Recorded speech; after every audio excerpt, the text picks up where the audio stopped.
Hello friends, welcome to JK agriculture classes. आज की class में आप सभी का स्वागत है। इस वीडियो में आप सभी को मृदा कार्बनिक पदार्थ के बारे में बताएंगे, जिसमें ह्यूमस के गुण और ह्यूमस के बारे में बताएंगे। मृदा कार्बनिक पदार्थ के स्रोत, मृदा कार्बनिक पदार्थ का रासायनिक संगठन, नाइट्रोजन चक्र तथा नाइट्रोजन स्थिरीकरण तथा इससे रिलेटेड एमसीक्यू टाइप क्वेश्चन बताएंगे। यदि वीडियो अच्छा लगे तो लाइक करें। यह सॉइल साइंस का पार्ट 8 है। शेष पार्ट देखने के लिए आई बटन पर क्लिक करें। इसी प्रकार के अन्य वीडियो देखने के लिए जेके एग्रीकल्चर क्लासेस के यूट्यूब चैनल को सब्सक्राइब करें, बेल आइकन को प्रेस करें ताकि आने वाली वीडियो की नोटिफिकेशन मिलती रहे। तो चलिए स्टार्ट करते हैं आज की क्लास। तो देखते हैं मृदा कार्बनिक पदार्थ क्या है, इसके बारे में जान लेते हैं। पृथ्वी पर पाए जाने वाले समस्त जीव जंतु, पेड़ पौधों के अवशेष जो मृदा में पाए जाते हैं या बाहर से मिलाए जाते हैं, मृदा कार्बनिक पदार्थ कहलाते हैं।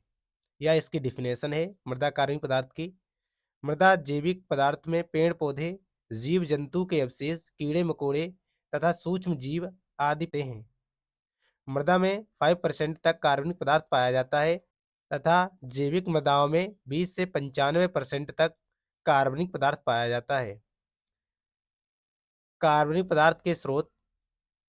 प्रकृति में मृदा के कार्बनिक पदार्थ के दो प्रकार के स्रोत पाए जाते हैं। नंबर फर्स्ट है पादप स्रोत, सेकेंड जंतु स्रोत। तो पादप स्रोत को देख लेते हैं। मृदा में पेड़ पौधों की जड़ें, अन्य अवशेष पाए जाते हैं, जैसे कि हरी फसलें, ढैंचा, सनई, दलहनी फसलें इत्यादि को जोतकर खेत में मिला दिया जाता है, जिससे कार्बनिक पदार्थ का निर्माण होता है। नेक्स्ट है नंबर 2 जंतु स्रोत।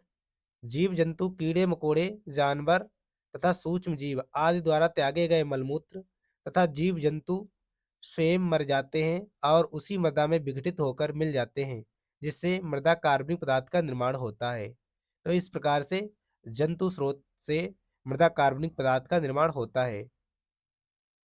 मृदा कार्बनिक पदार्थ का रासायनिक संगठन।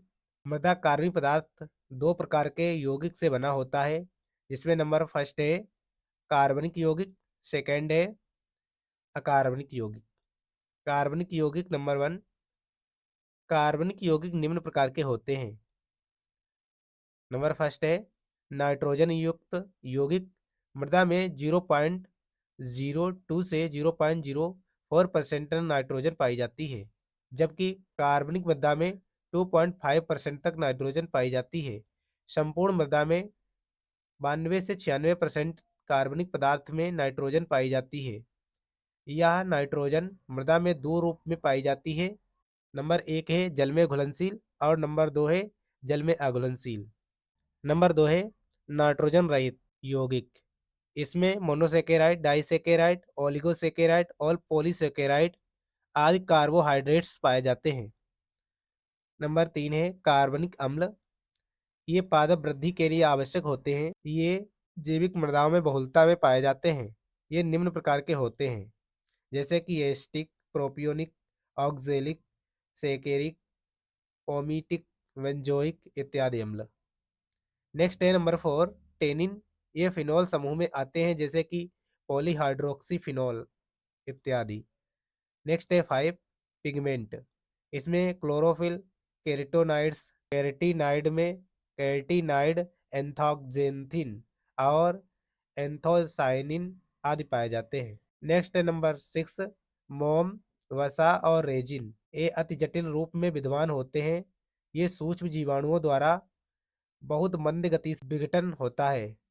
ये अपघटित कार्बनिक पदार्थ में ह्यूमस की मात्रा 2% से अधिक होती है। नंबर 7 है एंजाइम। जब विघटन प्रक्रिया होती है जिसके पश्चात एंजाइम बनते हैं, जैसे कि invertase enzyme, urease, catalase, amylase, protease इत्यादि। नेक्स्ट है नंबर 2 अकार्बनिक पदार्थ। खनिज पदार्थ में सल्फेट, फास्फेट, कार्बोनेट, सिलिकेट आदि आते हैं। इसके अलावा मृदा में प्राथमिक, द्वितीयक और सूक्ष्म पोषक तत्व पाए जाते हैं। जल भी अकार्बनिक पदार्थ का ही एक अवयव होता है। Macronutrients. Number first structural nutrients, जिसमें कार्बन, हाइड्रोजन और ऑक्सीजन आता है। नेक्स्ट है नंबर 2 प्राइमरी न्यूट्रिएंट्स एनपीके यानी कि नाइट्रोजन, फास्फोरस और potash. Number 3 secondary nutrients calcium, magnesium और सल्फर या गंधक। नेक्स्ट है माइक्रो न्यूट्रिएंट्स जिसमें आते हैं iron, boron, copper, chlorine, manganese, molybdenum, zinc, cobalt, nickel. मृदा कार्बनिक पदार्थ का अपघटन या विच्छेदन। अपघटन वह प्रक्रिया है जिसमें कोई भी कार्बनिक पदार्थ सूक्ष्म जीवाणुओं द्वारा क्रिया करके सरल अकार्बनिक तत्वों में या यौगिकों में तोड़ दिया जाता है। मृदा कार्बनिक पदार्थ के कुछ अवयव बहुत ही शीघ्रता से विघटित होते हैं, लेकिन कुछ बहुत मंद गति से विघटित होते हैं, जैसे कि शर्करा, स्टार्च और सरल प्रोटीन शीघ्रता से सड़ने वाले पदार्थ हैं। नंबर 2 है अपरिष्कृत प्रोटीन। नंबर 3 है हेमी सेल्यूलोज और सेल्यूलोज, 5 लिग्निन, वसा, वसीय अम्ल, मोम आदि अत्यंत धीमी गति से विघटित होने वाले पदार्थ होते हैं। यह सेल्यूलोज है। सेल्यूलोज सेल्लोबायोज में कन्वर्ट होता है, फिर इसे ग्लूकोज में तोड़ा जाता है। ग्लूकोज को जैविक अम्ल में तोड़ा जाता है, जिससे CO2 H2O का निर्माण होता है। नेक्स्ट है नाइट्रोजन चक्र, नाइट्रोजन साइकिल।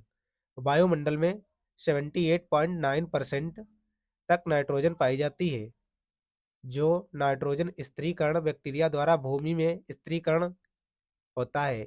इसके अलावा तेज वर्षा और बिजली के गरजने से वायुमंडल में नाइट्रोजन भूमि पर आ गिरती है। यह नाइट्रोजन राइजोबियम बैक्टीरिया द्वारा दलहनी फसलों की जड़ग्रंथियों में स्थापित की जाती है या स्थिर की जाती है। यह नाइट्रोजन पेड़ पौधों की वृद्धि करती है और नाइट्रोजन प्रोटीन में परिणत हो जाती है, जिससे अकार्बनिक नाइट्रोजन और कार्बनिक नाइट्रोजन में बदल जाती है। यह नाइट्रोजन प्रोटीन के रूप में जीव जंतुओं द्वारा ग्रहण कर ली जाती है। यह जीव जंतु मृत होकर अपघटित होकर पुनः वायुमंडल में चली जाती है। इस प्रकार यह प्रक्रिया चलती रहती है, इसीलिए इसे नाइट्रोजन चक्र या नाइट्रोजन साइकिल कहा जाता है। जैसे कि एग्जाम्पल द्वारा समझाया गया है, वायुमंडलीय नाइट्रोजन को पेड़ पौधों द्वारा प्रोटीन में परिणत किया जाता है और इसे विघटित करके फिर पुनः नाइट्रोजन में कन्वर्ट किया जाता है। इस फिगर की सहायता से देख सकते हैं वायुमंडल में नाइट्रोजन यानी कि N2 के रूप में स्थिर होती है, जो बिजली के गड़कने और बैक्टीरिया द्वारा नाइट्रोजन पुनः मृदा में स्थिरीकरण की जाती है, जो NH4NH3 की फॉर्म में होती है। इस प्रकार यह पौधों द्वारा NH3 के रूप में ग्रहण की जाती है, जो कि नाइट्रेट फॉर्म होता है, जबकि कुछ पौधों में जैसे कि धान में इसे अमोनिकल फॉर्म में भी ग्रहण किया जाता है और इस प्रकार यह प्रोटीन बनती है। प्रोटीन जीव जंतुओं द्वारा ग्रहण की जाती है, जो डीकम्पोज होकर पुनः डीनाइट्रिफिकेशन क्रिया द्वारा वायुमंडल में पुनः चली जाती है N2 के फॉर्म में। नेक्स्ट है ह्यूमस। यह मृदा कार्बनिक पदार्थ का प्रमुख अंश है। मृदा कार्बनिक पदार्थ के सड़ने, गलने और अपघटन के बाद प्राप्त अपघटित पदार्थ ह्यूमस होता है। पेड़ पौधे, जीव जंतुओं और सूक्ष्म जीवों के अपघटन से कार्बनिक पदार्थ बन जाता है। इस प्रकार ह्यूमस एक कार्बनिक पदार्थ है, लेकिन सभी ह्यूमस पदार्थ कार्बनिक नहीं होते हैं। ह्यूमस का रंग काला से भूरा होता है। ह्यूमस मृदा में मृत्तिका की तरह व्यवहार करता है। ह्यूमस के गुण नंबर 1 ह्यूमस बेरबेदार होता है, यानी कि यह रबेदार नहीं होता है। नेक्स्ट है नंबर 2 यह गहरे रंग का बहुत जटिल पदार्थ होता है। नंबर 3 यह क्ले की तरह कोलाइडी होता है। नंबर 4 इसमें ससंजन कम होता है, यानी कि ससंजन जो बल होता है इसमें कम होता है। नेक्स्ट है नंबर 5 ह्यूमस पर ऋणात्मक आवेश होते हैं, यानी कि निगेटिव आवेश। नंबर 6 ह्यूमस अम्लीय प्रकृति का होता है।